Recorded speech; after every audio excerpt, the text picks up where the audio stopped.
Good morning once again. मुझे ऐसा लगा कि शायद डायग्राम को ड्रॉ करना जो है वो काफ़ी टेक्निकल है, तो एक बार मैं ड्रॉ करके आपको बता देती हूँ। इससे ना केवल आपको डायग्राम को ड्रॉ करने में आसानी होगी, साथ ही साथ जो कॉन्सेप्ट है वो भी और ज़्यादा क्लियर हो जाएगा। तो सबसे पहले जो डायग्राम ड्रॉ करने में हम करते हैं, ठीक उसी तरह जो है हम सबसे पहले एक्सिस ड्रॉ करेंगे। तो ये मैंने सबसे पहले, आप देख रहे हैं, मैंने एक्सिस ड्रॉ कर लिया है। ये जो वर्टिकल एक्सिस है मेरा, और ये जो है वो मेरा हॉरिजेंटल एक्सिस है। वर्टिकल एक्सिस पर जो है वो हम लेंगे एग्रीगेट डिमांड, ठीक है। और वर्टिकल एक्सिस पर, हॉरिजेंटल एक्सिस पर हम लेंगे income oblique output oblique employment.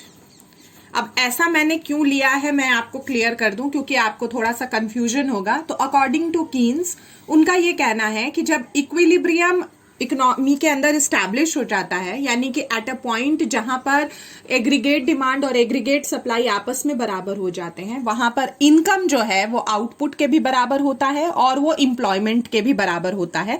इसीलिए हॉरिजेंटल एक्सिस पर तीनों को इक्विवेलेंटली यहां पर लिया गया है, income oblique output oblique employment.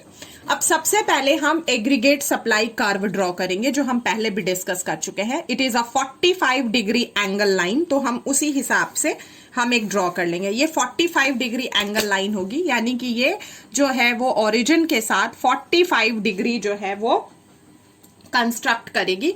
ये मेरा aggregate supply is equal to income line होगा। जनरली ये 45 डिग्री एंगल लाइन कैसे हम ड्रॉ करते हैं, तो जब अगर हम यहां पर इंटरवल्स लेते, मान लीजिए 100, 200, 300, 400, 500, तो सिमिलरली हम यहां पर भी लेते 100, 200, 300, 400, 500 एंड 600। तो यहां से 100 और यहां से 100 का हम जो है वो कोऑर्डिनेट लेते, फिर यहां से 200 और यहां से 200 का कोऑर्डिनेट लेते, यानी कि एग्रीगेट डिमांड और सप्लाई दोनों बराबर करते हुए, यहां 100 तो यहां 100, यहां 200 तो यहां 200, यहां 300 तो यहां 300। इस तरह से कोऑर्डिनेट्स अगर हम लेंगे तो हमको एग्रीगेट सप्लाई कर्व मिल जाएगा, जो ओरिजिन के साथ 45 डिग्री एंगल लाइन जो है एंगल फॉर्म करेगा। इसके बाद अब हम एक एग्रीगेट डिमांड कर्व बनाएंगे।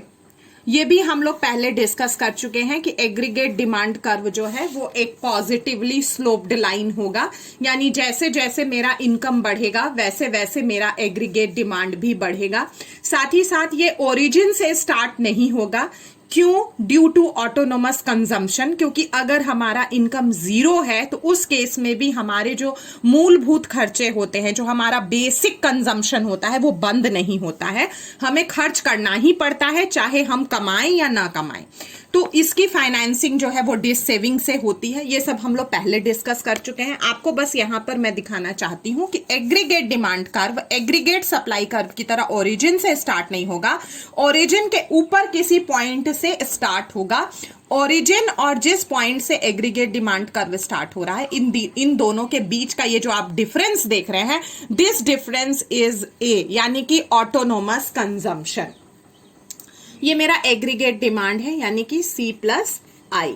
अब ये एग्रीगेट डिमांड मैंने मान लिया है कि वो एग्रीगेट डिमांड है जो फुल एम्प्लॉयमेंट के लिए जरूरी है। अगर इकोनॉमी के अंदर इतना एग्रीगेट डिमांड होता है तो इकोनॉमी पॉइंट E पर इक्विलिब्रियम में होती है, और ये पॉइंट E जो है वो फुल एम्प्लॉयमेंट इक्विलिब्रियम है।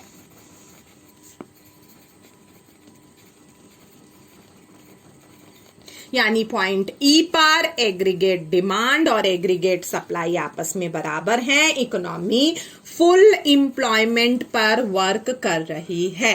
अब किसी कारण से इकोनॉमी के अंदर अगर एग्रीगेट डिमांड का जो एक्चुअल लेवल है, जो एक्चुअल एग्रीगेट डिमांड है इस समय, वो किसी कारण से ज्यादा है, यानी कि जितना एग्रीगेट डिमांड फुल एम्प्लॉयमेंट के लिए चाहिए उससे ज्यादा है। Aggregate demand is equal to C plus I plus delta I. नया इन्वेस्टमेंट हुआ है जिसके वजह से अचानक से एग्रीगेट डिमांड बढ़ गया है।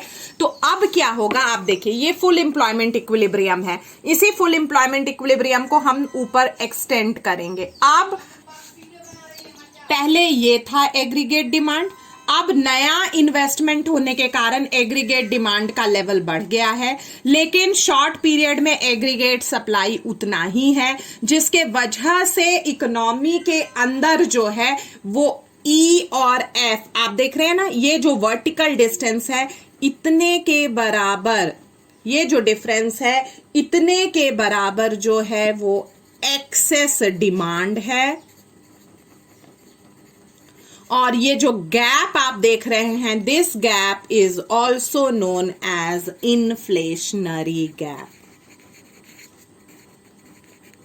अब क्या होगा देखिए, सप्लाई तो इतना ही है लेकिन डिमांड ज्यादा है। सप्लाई जो है इस केस में अगर आप देखिए तो सप्लाई जो है वो EM के बराबर है, यहां से यहां तक इतना ही सप्लाई है, लेकिन डिमांड कितना है, डिमांड जो है वो यहां पर FM के बराबर है। डिमांड जो है वो यहां इस केस में FM जो है वो ज्यादा है EM से, दोनों के बीच में EF के बराबर गैप है। और ये जो डिमांड ज्यादा है एग्रीगेट सप्लाई से at full employment level, this situation is known as excess demand and this gap is known as inflationary gap. इसीलिए मैंने आपको कहा था कि इकोनॉमी में जब भी एक्सेस डिमांड का सिचुएशन होगा तो उस केस में इन्फ्लेशनरी गैप अराइज करेगा, इन्फ्लेशन होगा, महंगाई बढ़ेगी, चीजों के दाम बढ़ेंगे, क्योंकि सप्लाई तो बढ़ नहीं रही है, केवल डिमांड बढ़ रहा है। डिमांड बढ़ने के वजह से, और इकोनॉमी फुल एम्प्लॉयमेंट पर है। फुल एम्प्लॉयमेंट का मतलब यह है कि जितने भी फैक्टर्स ऑफ प्रोडक्शन है दे आर ऑलरेडी एम्प्लॉयड, वो अपने मैक्सिमम एक्सटेंट प्रोडक्टिव कैपेसिटी पर काम कर रहे हैं, इसलिए ज्यादा अब सप्लाई को बढ़ाने का कोई भी स्कोप नहीं है। तो इस केस में केवल प्राइसेस ही राइज करेंगे।